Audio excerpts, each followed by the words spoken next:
Hi, I'm Rob Mays from the University of North Texas, and today I want to share one of my favorite hobbies. It's using MIDI files in a musical context. It is really very interesting, and let me give you a little introduction into what a MIDI file is. If we start up our Windows Media Player, we can play a MIDI file.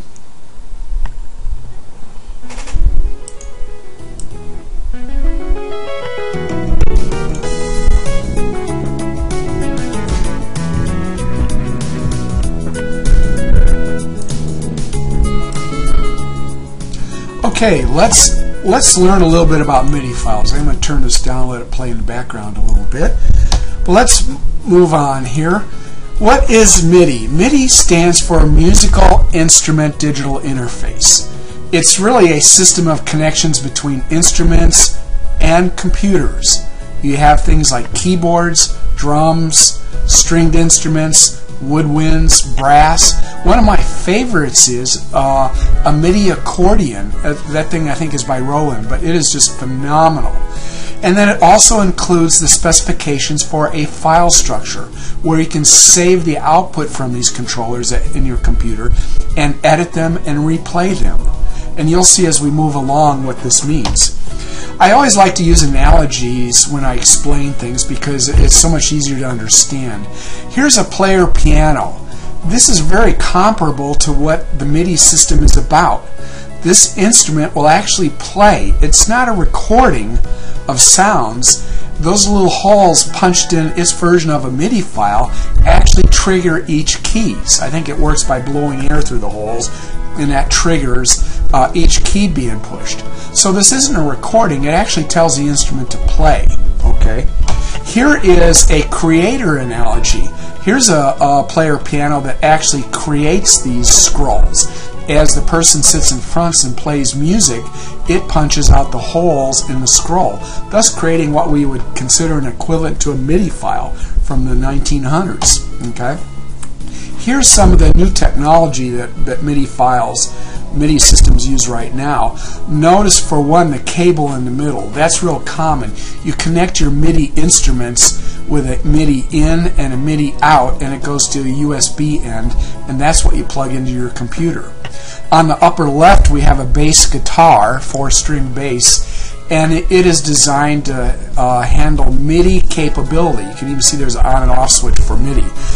It is also creates analog sounds like all electrical instruments, but it also creates the digital MIDI sounds that go along with it. On the upper right we have a drum pack. Those little blue blips are each playing a drum, and it's set up with a keyboard.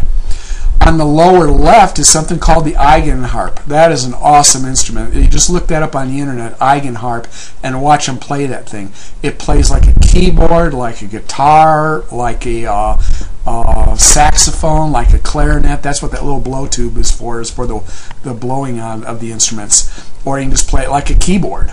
It is awesome.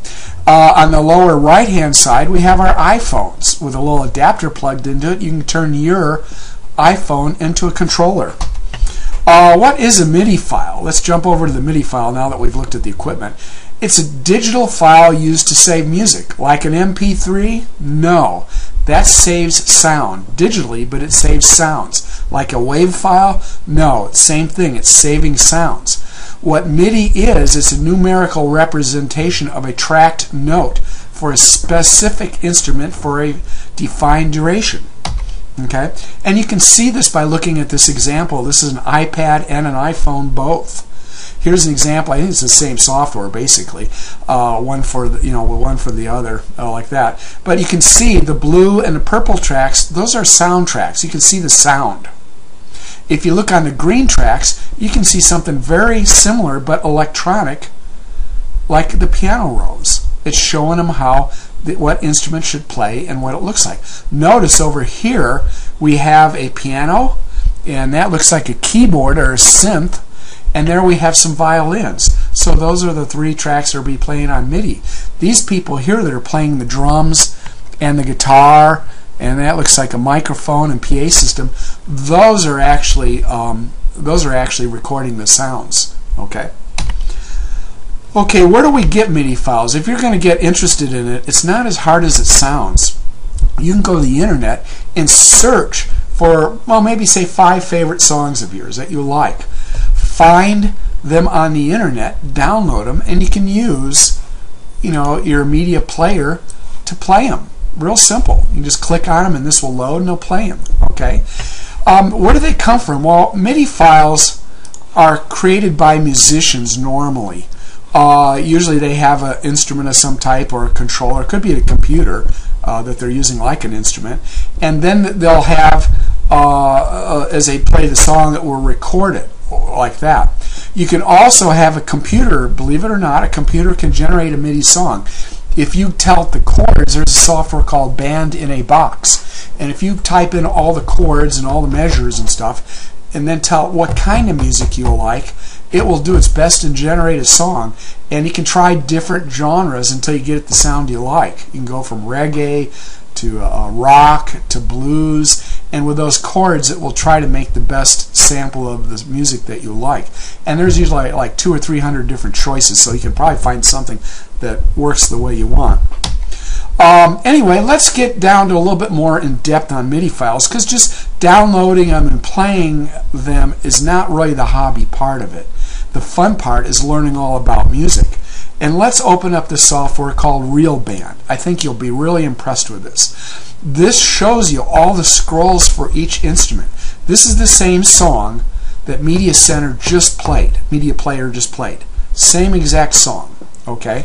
So let's look at some things like this. Go back to the beginning and let's see what this software can show us. And I hope you can hear me over the music. Notice your lead down here playing, your drums up here, your bass guitar. Look at the volumes that are set. We can change those. We can raise them up and down. We can go to the left speaker or to the right speaker, like that. Okay?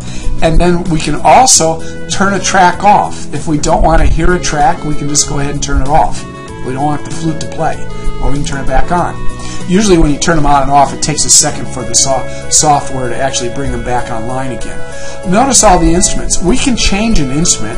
If I don't want a lead guitar jazz style, I can go up here and there's plenty of other instruments. Plenty of them. Look at all the instruments you can choose from. Again, if you say go from a guitar to a string ensemble, it may not work quite right. But you can switch instruments as long as they're somewhat compatible the way they're played. Notice your keyboard. If you're a piano player, you can appreciate this. All the instruments are being played on the keyboard at the same time. The only thing I really don't like about this is if 2 or 3 notes are being played by 2 or 3 instruments on the same time, you can only see one of the colors on top. But it is interesting to see, and it's very fascinating to watch it play. You can also speed it up if you don't, if you think it's going too slow. Oh well, that's really too fast. Let's go back to 96. Takes a while. Ooh, see, it kind of messed it up. There, it finally straightened out. Okay, you can also change your key, and again, you wouldn't want to do this while you're playing, but you can actually change the key to a different key. That way maybe you can lower it a little bit so you can sing along with it better, which is what musicians do. They play in a key that they can sing with. So you move your notes up and down on these, but the relationships are the same. Okay. Let's look at some other ways of looking at it. If you play the guitar, you can go ahead and play along with it like this. If you read notation, well, let's pick a track that we can actually see play. Let's take the ooh, let's see. Ooh, okay, we had a little violation there. Let's go back right here, start again, and if you want to see how to play this lead, click on the lead, and if you can read music, you can see the notes that they're playing. See, now this track is stopped. But it allows us to see everything that's going on and learn to play things. Another thing that's really fascinating is look at the events. Here's us computer geeks understand this. These are all the notes within a track. Okay? And let's look at these a little bit. Just pick a track that has instruments. Here's a bass line right here. I play bass a lot, so I'm always interested in this one. Look at the event list, expand it, and notice right here at the very top we can see the volume. We can set the volume left, right, reverb, chorus. After that we see the notes. Okay, at this volume level for 41 milliseconds, play B, the second octave. Okay, then E, okay, and then B, then C, E, E flat, E, and you can see all the notes. So if you want to learn a song, you can kind of see what the notes are, even if you can't read music.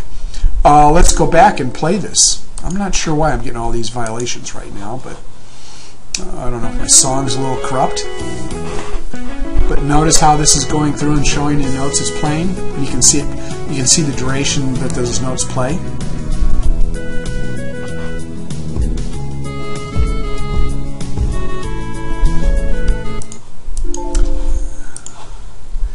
And anyway, as you can see, the software allows you to do everything. I think one thing of particular interest is the piano roll. Let's go look at the piano roll. Here are these notes. See, we can actually move these notes. We can make them a little longer if we want the note to play longer. We can add notes. So here I'm going through and changing the bass. We can actually see this play.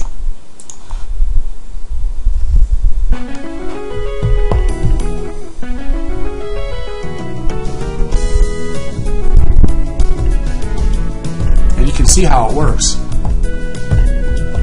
Anyway, I hope you've enjoyed this. You have a chance to see what MIDI files are. You can download them yourself. This software, I can't remember exactly what I paid for it, but I believe it's under $300, so you can actually go through and learn all about MIDI files and learn all about music. By the time you're done, spend a year with this, you'll understand many of the basic concepts of music. Anyway, thank you very much. It's been a pleasure showing this to you. Thank you.